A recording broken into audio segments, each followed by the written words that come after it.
కృష్ణమురళిని CID కస్టడీకి court అనుమతించింది. ఒక రోజు కస్టడీకి అనుమతిస్తూ తీర్పు ఇచ్చింది. రేపు ఉదయం 10 గంటల నుంచి సాయంత్రం 5 గంటల వరకు పోసానిని సిఐడి అధికారులు విచారించనున్నారు. ప్రెస్ మీట్ లో అసభ్య పదజాలంతో దూషించినందుకు పోసానిపై సిఐడి కేసు నమోదు చేయగా ఆయన గుంటూరు జైల్లో రిమాండ్ ఖైదీగా ఉన్నారు.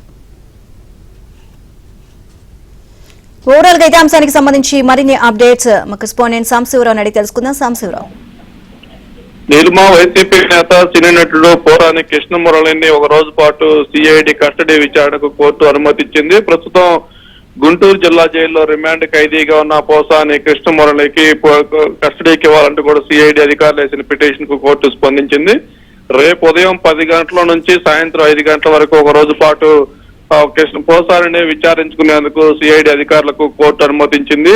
హైదరాబాద్ లో మీడియా సమావేశం ఏర్పాటు చేసి చంద్రబాబు ఫోటోలను, ముఖ్యమంత్రి స్థాయిలో ఉన్న చంద్రబాబు ఫోటోలను మార్పింగ్ చేసి అసభ్య పదజాలంతో దూషిస్తూ అవమానించారంటూ కూడా టీడీపీ నేత వంశీకృష్ణ ఇచ్చిన ఫిర్యాదు మేరకు సిఐడి కేసు నమోదు చేసింది. ఈ కేసులో సిఐడి పోలీసులు అదుపులో తీసుకుని జడ్జి హాజరుపరచగా అతనికి 14 రోజులు రిమాండ్ విధించారు. ప్రస్తుతం గుంటూరు జిల్లా జైల్లో రిమాండ్ ఖైదీగా ఉన్న పోసాని కృష్ణమురళిని రేపు ఒక్క రోజు మాత్రం కస్టడీకి అనుమతించింది. రేపు గుంటూరులోని సిఐడి ప్రాంతీయ కార్యాలయంలో ఉదయం 10 గంటల నుంచి సాయంత్రం 5 గంటల వరకు పోసాని కృష్ణమురళిని విచారించి ఈ అసభ్య పదచాలం దోషణ వెనక ఎవరున్నారు, దీని ప్రోత్సాహం ఎవరు, ఆయనకి ఎవరెవరు ఈ దీనికి ప్రోత్సాహం అందించాలనే కోణంలో మరికొంత సమాచారం అయితే సేకరించేందుకు సిఐడి అధికారులు ప్రయత్నం చేయడానికి సిద్ధమవుతున్నారు. Neelima, thank you Samsivarao.